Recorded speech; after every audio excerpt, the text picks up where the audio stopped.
Hey guys, this is Chris from Campr, and I just wanted to give you a quick tour of the van. So we'll go ahead and open it on up here. You can see inside, this is a 2015 Ram Promaster diesel engine, about 168,000 kilometers on it. So on the left hand side here, we have two light switches. The first one controls the lights for the kitchen. The second one controls the lights over the bed area. Go ahead and close up the door. So there's an outlet here, and there's also an outlet on the other side here.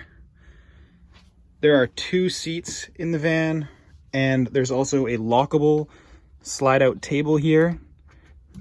Ooh, hard to do with one hand.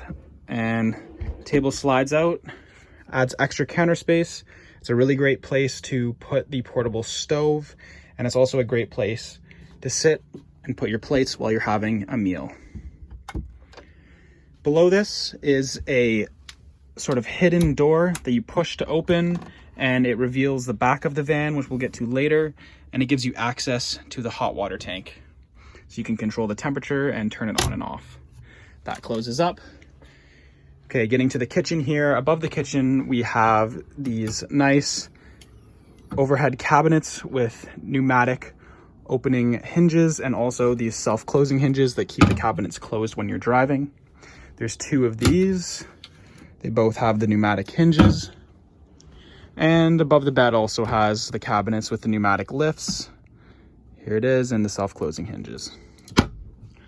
Okay, back to the kitchen here. So we have a nice tile backsplash that's trimmed out really nicely. And we have a very, very large sink and faucet with a detachable head here. I'll turn that on for you. So the sink has two functions. It has a built-in strainer, and here is the plug for the sink. Okay, also there are two very large, about 4-inch deep drawers, and these are on self-closing drawer sliders, which are hard to open, so you don't need to worry about those opening while you're driving. This is a faux drawer here just for aesthetics that covers up the sink. And then under here you have a cabinet with a magnetic latch on the side. And this is where I store the portable stove right now, and this is just for storage. There's also a fridge here. It's a 12-volt fridge with a latch so that it, again, doesn't open while driving.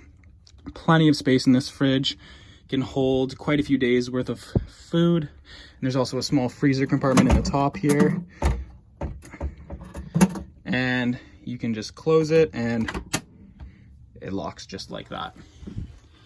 Great. And then heading over here under the seat to the left of the kitchen is where the toilet comes out. So you open this up and pull the toilet out. It's just a portable RV toilet with a push button flush on the top left there. You fill it on the top right. There's an independent waste tank, and it just slides nicely back under here and closes up. And this way it's completely separate from the main area. You don't have to worry about any smell. Over on this side, we have the electronics station. So right here we have the battery monitor, which shows you how charged your batteries are and whether you're using power or gaining power. Right now we're losing power because the lights are on and we're at 98%. You have the inverter, power on off. You have the charge controller, which also has Bluetooth functionality. You have the 12-volt plugs. So if I open this up here, you can see there's two USBs there. And then on this one, there is just a 12-volt plug.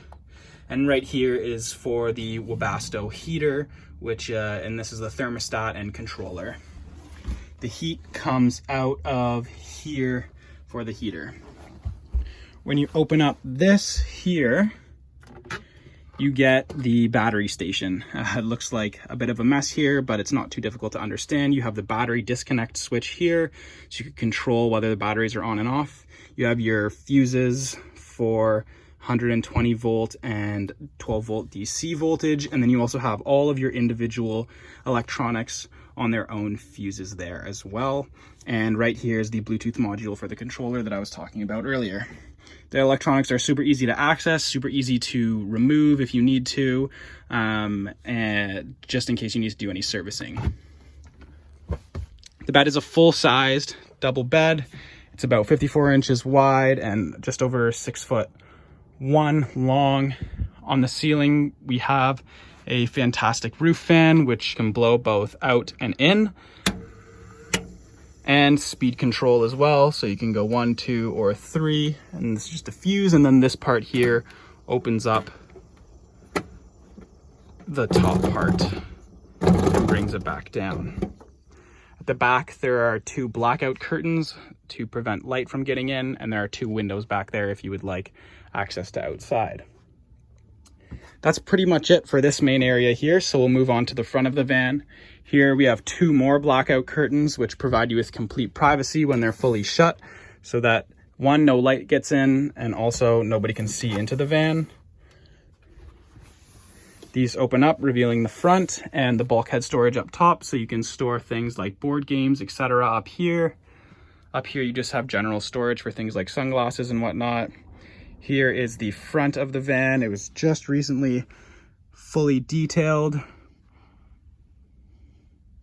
It has Bluetooth, heated seats at the front, and a backup camera. Okay, now we'll head on over to the back of the van. Shut off the lights here.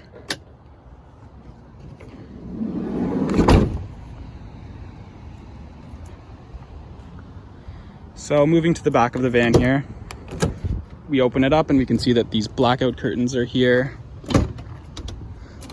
So we can push these to the side and up on top of the bed like that.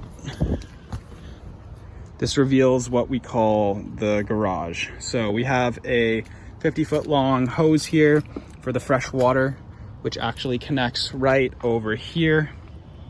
And you can just connect that to city water. You can fill that up at a number of gas stations. Right here we have a shower, and the shower detaches from here, and it comes with a suction cup shower mount, which I don't have right now, that mounts right here, and you have yourself an outdoor shower. Right here we have the freshwater tank, and you can see how full it is right now. That's how you're able to tell it's a 20-gallon tank. And here is the 21-gallon wastewater tank. You simply insert this little plug into this valve here, twist this knob, and it'll release the the wastewater out the back of the van. Again, we have the hot water heater here, which can be accessed from the front of the van. Here is the heating unit, which pushes into the front of the van. And this is the inverter for the 120 volt electronics. Ton of storage back here. You could fit a bike or 2, you could fit some skis, you could fit pretty much anything you needed. And it's also great to open up. And if you need to get a nice view from your bed, you can open that up and push the curtains to the side just like that. I think that's just about it. Feel free to ask me any more questions if you guys have. Thanks.